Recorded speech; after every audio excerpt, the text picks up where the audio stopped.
Hello everyone.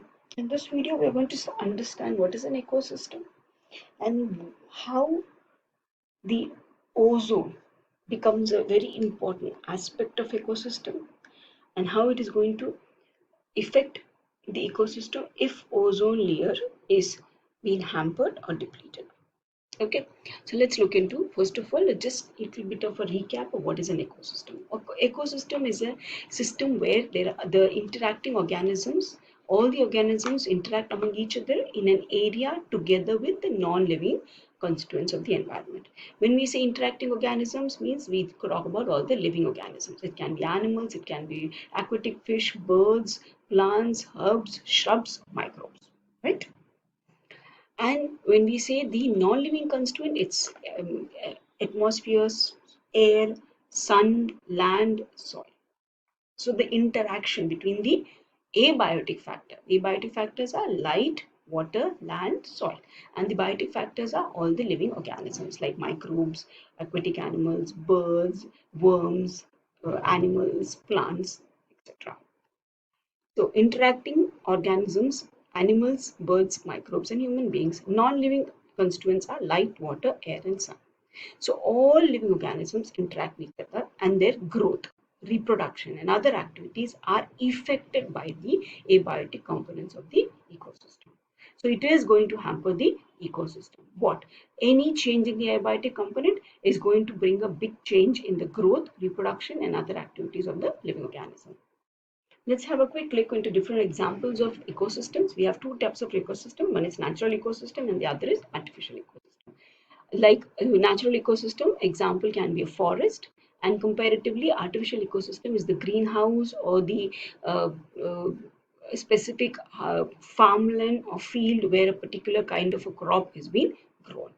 The second type of a natural ecosystem is ocean or river, whereas the corresponding artificial ecosystem can be a pond. Okay. Similarly, a natural ecosystem can be a desert or a garden. Okay.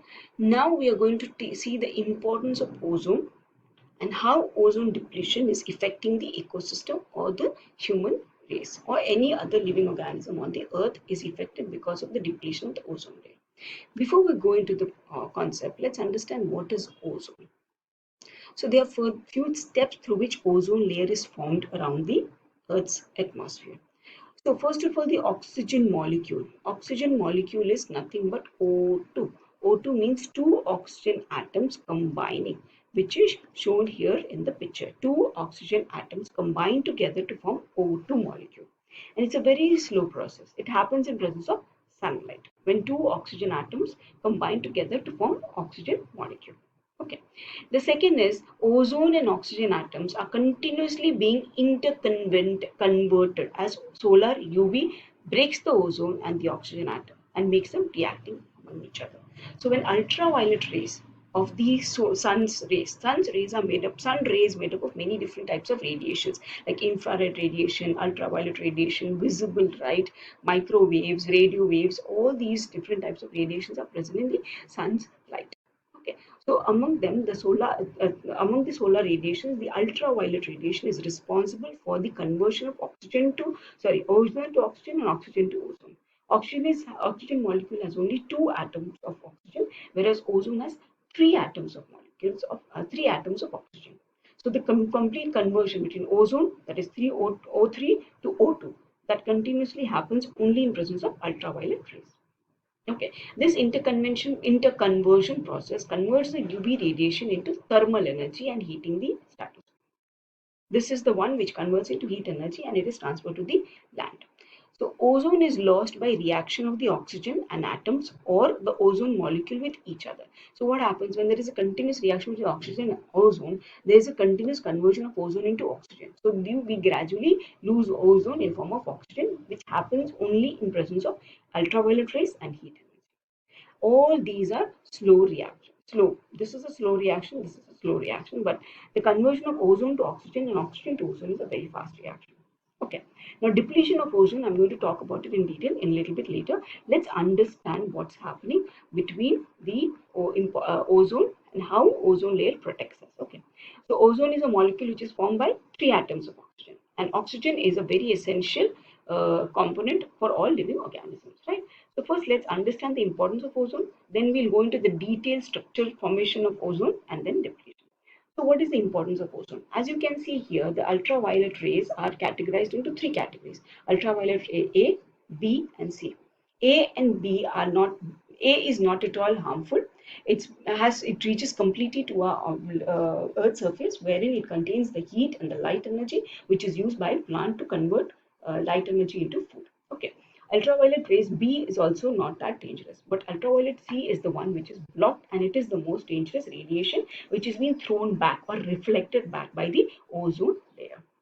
So the higher levels of higher levels of atmosphere, ozone performs a very essential function. It shields the surface of the earth from ultraviolet rays. That is the ultraviolet radiation C. Okay, and the ozone layer is in the stratosphere layer of the atmosphere, which lies between 10 to 31 miles above the Earth's surface.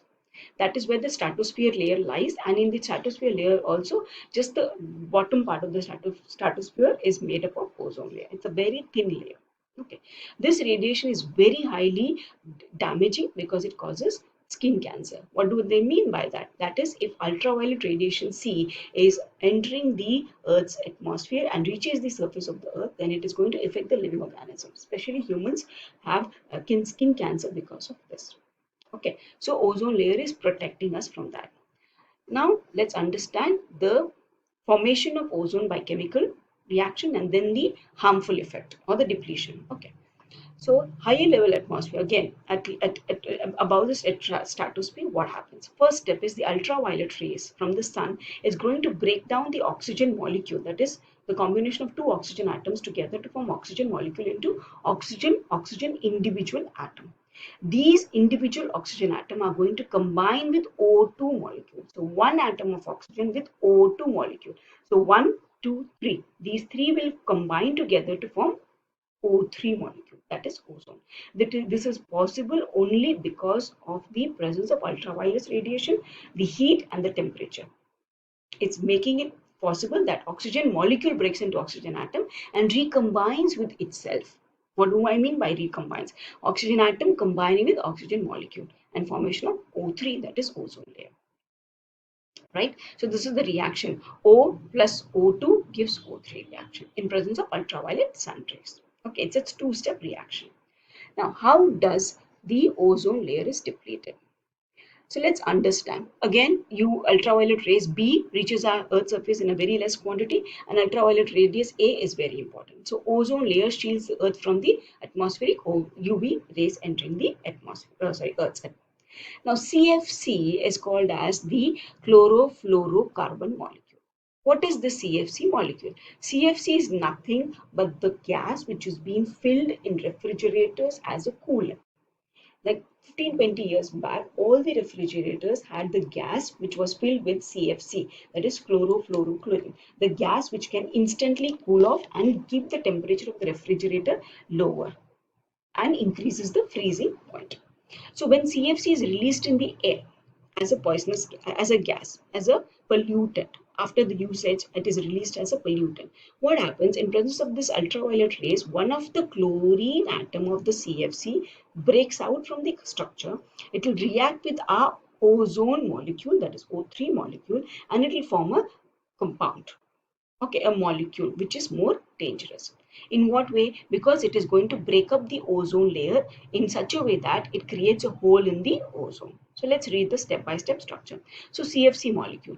Ultraviolet rays split the chlorine atom away from the CFC. So one of the chlorine atom is being broken and removed from the CFC molecule. This chlorine atom will break up the ozone molecule, making a hole in the ozone. So now the question will be, already we know that when oxygen molecule is being released, it's not going to be dangerous because O2 molecule, right?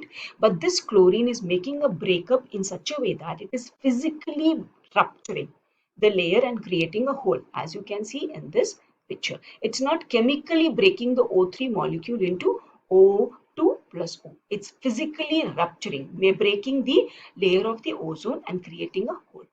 So the molecule left behind are chlorine monoxide and oxygen. Chlorine monoxide is this one orange ball and one blue ball, that is Cl with O, and oxygen molecule. The oxygen molecule is used by the living organism, but this chlorine monoxide is the one which is creating the hole in the ozone. Because of the hole in the ozone, what happens? The ultraviolet radiation can enter the Earth's surface and it's directly affecting the living organism.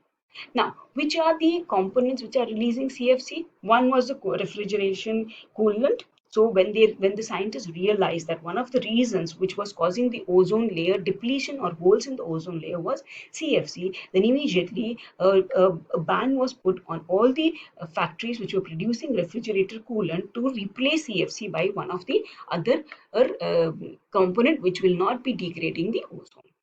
Various other pollutants are also released by factories and other pollutants from the car, but that they do not produce CFC. That is being kept as an important factor in mind by all the scientists and companies which produce any pollutant, that whether they are releasing CFC or not. If they are releasing CFC, then they actually react with some other chemicals to reduce the damaging effect of CFC so that the ozone is not depleted. So now you can clearly understand how ozone is very important and it can easily affect the ecosystem. So if ozone layer is protected and it's intact, then it's not allowing the ultraviolet radiations to come inside, it enter the earth surface. Indirectly, it will be protecting the ecosystem. And if there is a hole in the ozone layer, then the UV rays of the sun is going to enter the earth surface and it's going to directly affect the ecosystem. So this is the relationship between the ecosystem and the depletion of the ozone layer, how it is affecting. So can we say that ozone is one of the key factors of the ecosystem? It's one of the abiotic factors of the ozone, sorry, ecosystem, and it do decide the way the interactions happen between the abiotic and the biotic components of the ecosystem. Hope it is clear.